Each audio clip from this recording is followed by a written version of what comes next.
In 1972, in a Los Angeles gym crowded with fighters and press, Muhammad Ali extended his arm across a table and challenged Bruce Lee to arm wrestling. 4 seconds later, the room went silent. What happened in those 4 seconds wasn't about strength. It wasn't about who won. It was about understanding a principle that would be repeated in martial arts schools for the next 50 years. This is what the witnesses say they saw. The gym on Wilshire Boulevard wasn't famous.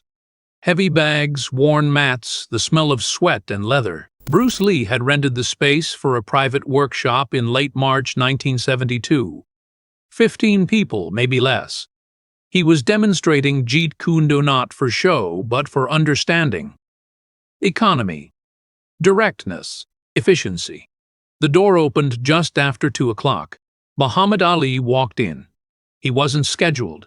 He'd been training 2 blocks away, heard Lee was nearby, and decided to stop by. He brought his entourage trainers, sparring partners, a journalist shadowing him for a profile. The room shifted immediately. Lee paused. Ali smiled, raised a hand. For a moment, the 2 men simply looked at one another. Ali, 6'3", his presence filling the room. Lee, 5'7", centered, still. Everyone understood they were witnessing something rare. "Brother," Ali said, "keep going, don't stop on my account." Lee nodded and resumed. But the atmosphere had changed. Ali's group sat along the wall. The journalist took notes. What had been private was now public. Ali watched silent, observing. After 20 minutes, Lee wrapped up. People began gathering their things. Then someone from Ali's group spoke. "Champ could take you in arm wrestling." The room went quiet. It was playful, not hostile. But once spoken, it existed. The journalist looked up. Lee's students stopped moving. Ali smiled, reading the room the way he read opponents. Lee turned toward the voice. "Arm wrestling," he repeated, testing the weight of it. "Just for fun," the sparring partner said, friendly. Ali stood and walked to the center. "Man's got a point. We're both here. Might as well see what happens." No aggression. But Ali understood spectacle, and Lee understood that refusing carried its own meaning. Accepting carried another. Lee looked at Ali, then the crowd. His students, Ali's team. The journalist, pen ready. "All right," Lee said quietly. "Let's see." A folding table appeared. The gym contracted around it. People moved closer, forming a ring. Ali sat first, placed his elbow down, extended his hand, his forearm thick, built from years of punching. He smiled, not mockery, but invitation. Lee sat across from him. His arm looked smaller, leaner. He met Ali's eyes. Neither spoke. Someone stepped forward as referee, placed his hand over theirs. On 3, "Keep your elbow down." The count began. The room held its breath. The referee's hand hovered above their locked grip. 1. Ali's smile remained, but his eyes had shifted. This wasn't a joke anymore.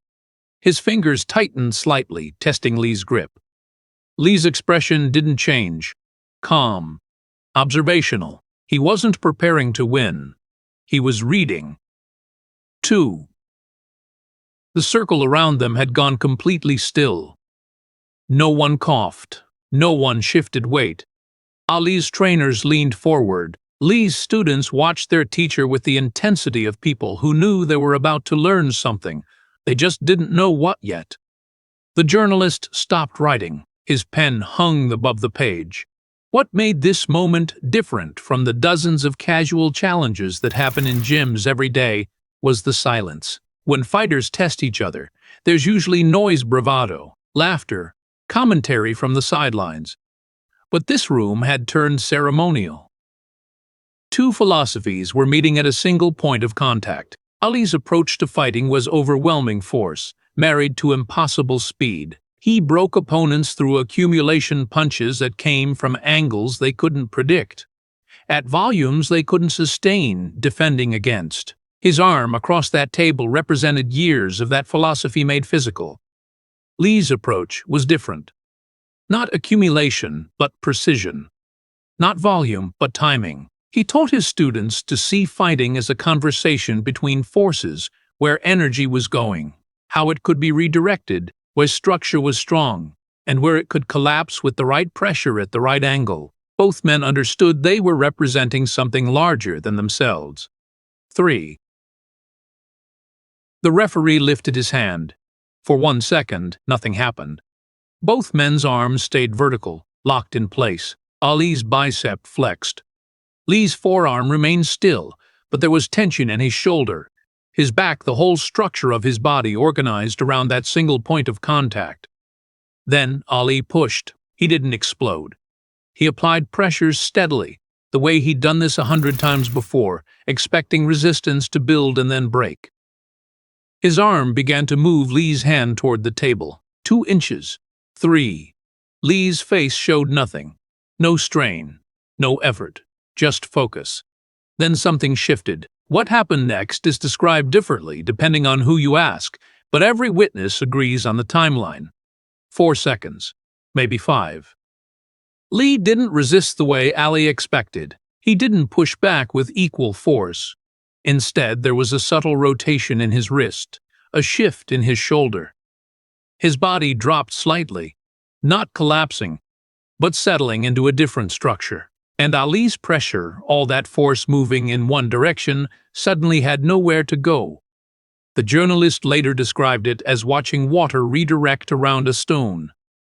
Ali felt it immediately. His arm was still pushing, but the resistance had changed. It wasn't solid anymore. It was elastic, angled. His force was being drawn forward and down, not met head-on. He tried to adjust, to pull back slightly and reset, but Lee moved with the adjustment. Then Lee's hand turned. Not violently. Not with visible effort. His knuckles rotated inward.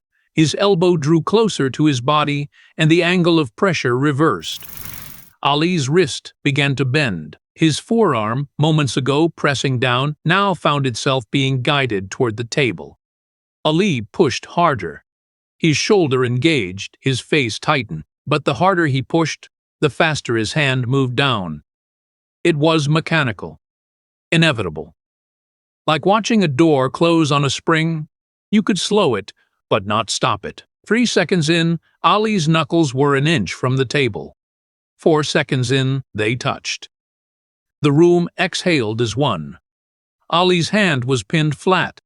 Lee released his grip and sat back. His breathing hadn't changed. No sweat on his forehead. No flush in his face. He looked the same as he had before the count started. Ali stared at his own hand on the table, not in disbelief.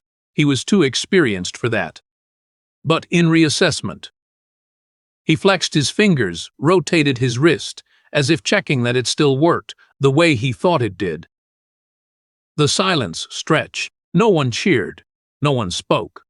Lee's students didn't celebrate. They were waiting, the same way they waited during training when Lee paused before explaining a principle. Ali looked up at Lee. The smile was gone, but there was no anger. Just focus. The look of a man who had just encountered something outside his experience and wanted to understand it. "How'd you do that?" Ali asked. Lee's response was quiet, almost conversational. "Do you want to know?" Ali nodded. Lee stood and gestured for Ali to do the same. The crowd remained in place, silent, watching. This wasn't over. It was transforming into something else. "Put your arm out," Lee said, "like you're going to punch." Ali extended his right arm, forming a straight line from shoulder to fist. Lee stepped beside him, placed one hand on Ali's shoulder, another on his wrist. "You're strong here," Lee said, pressing down on the shoulder. It didn't move. "Your structure is solid when everything is aligned. Shoulder, elbow, wrist all in one line. Force travels through that line clean." Ali nodded. He understood structure from boxing. Balance, weight distribution, how power moved from the ground through the body into the fist. "Now," Lee continued, "bend your wrist. Just a little." Ali angled his wrist slightly inward. Lee pressed the same spot on his shoulder. This time, Ali's arm buckled. Not because he was weaker, but because the structure had broken. The force had nowhere to go but into the weak point. "That's what happened at the table," Lee said. "I didn't fight your strength. I changed the angle so your strength worked against you." He walked back to the table, sat down, and gestured for one of Ali's trainers to sit across from him. The man did a heavyweight, built like a wall. They gripped hands. Lee let the trainer push his arm halfway down, offering no resistance. Then, with a small rotation of his torso and a shift in his elbow, he reversed the position. The trainer's hand went down smoothly, controlled. Lee did it again, slower this time, narrating each micro-movement. "His force goes forward. I turn my structure to receive it at an angle. Now his power has no base. I add pressure here." He indicated his lat muscle, his obliques, and redirect. The trainer tried it on someone else. It didn't work at first. His timing was off, but after 2 attempts, he felt it that moment when resistance stopped being a wall and became a door you could open. Ali watched all of this without speaking. His hands were on his hips. His head tilted slightly. He wasn't used to being the student, but he was learning. Lee stood again and looked at Ali. "You want to try?" Ali hesitated. Then he sat back down at the table. They gripped hands again. This time, Lee let Ali feel the structure, where it was strong, where it was weak, how a quarter-inch shift in angle changed everything. He didn't beat Ali again. He showed him, guided him through the principle like a teacher walking a student through an equation.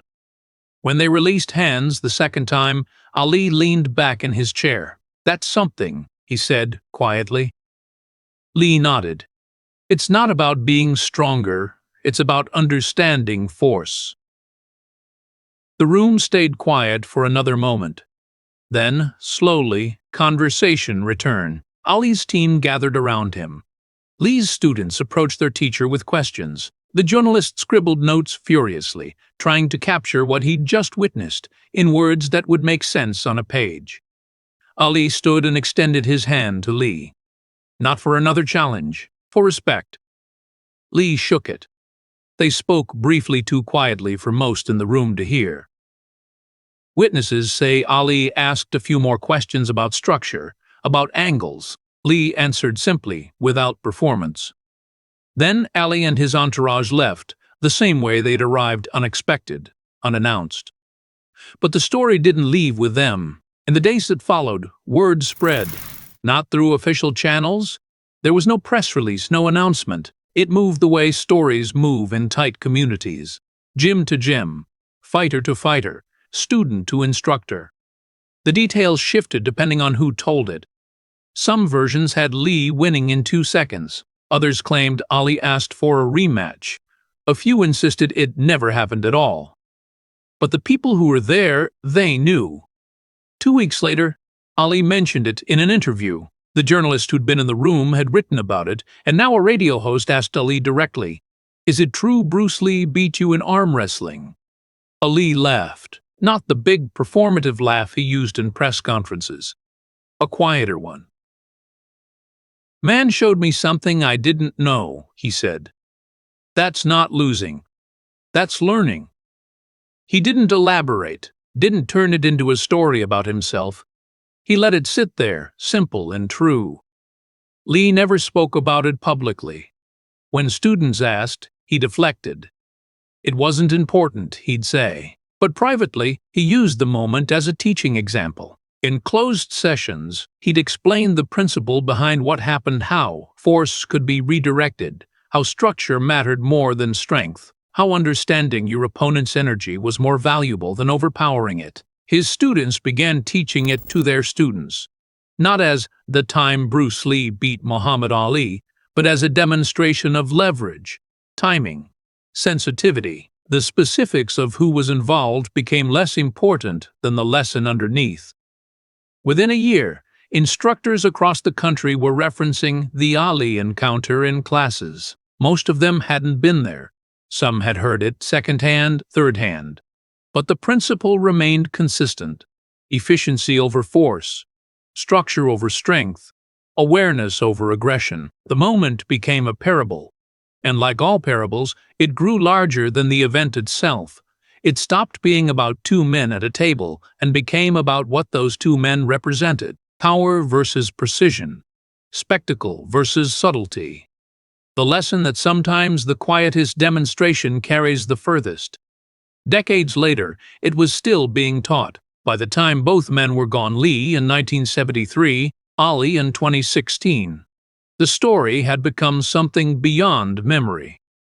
It existed in the space between fact and legend, where the most important truths live. In martial arts schools from Los Angeles to Hong Kong, instructors still reference it, not as a competition, not as a victory, but as a moment when principle was demonstrated in its purest form. Remember the Ali challenge, they say to students struggling to understand leverage, to fighters relying too much on strength, to anyone who believes power alone is enough. The story evolved, of course. Some versions became exaggerated: Lee pinning Ali in 1 second, Ali demanding rematches that never happened, dramatic dialogue that was never spoken. But the core remained: two masters met, one challenged, the other taught. What made it endure wasn't the outcome. Arm wrestling isn't combat. It proves nothing about who would win in a fight, who was the better martial artist, who history should remember as superior. That was never the point. The point was what happened after. Ali could have dismissed it, could have made excuses, downplayed it, turned it into a joke. Instead, he acknowledged he'd learned something. That willingness from one of the most dominant athletes in history gave the story weight. It said that even at the top, there's still room to be taught. Lee could have celebrated it, could have used it for promotion, for credibility, for building his legend. Instead, he kept it quiet. Let it exist as a teaching moment, not a trophy. That restraint gave the story dignity. Together, their responses turned 4 seconds at a folding table into a lesson that outlived them both. In dojos today, when an instructor demonstrates wrist locks or redirection techniques, they sometimes pause and say, "This is what Lee showed Ali." The students don't need to know every detail. They don't need to debate whether it happened exactly as told. They just need to understand the principle, that intelligence can redirect force, that structure can defeat strength, that awareness creates opportunities. Aggression cannot see. The story became a reference point, a shared language, a way of explaining what martial arts is supposed to be. Not domination, but understanding. Not proving superiority, but revealing truth. And maybe that's why it persisted when so many other encounters were forgotten. Because it wasn't about two men trying to beat each other. It was about one man showing another something greater than winning. The principle outlived the moment. The lesson outlived the men. That's how legends are built. Not in the clash itself, but in what remains after the room goes quiet, after the crowd disperses, after the witnesses become storytellers and the storytellers become teachers. In the space where history meets understanding, the story still lives,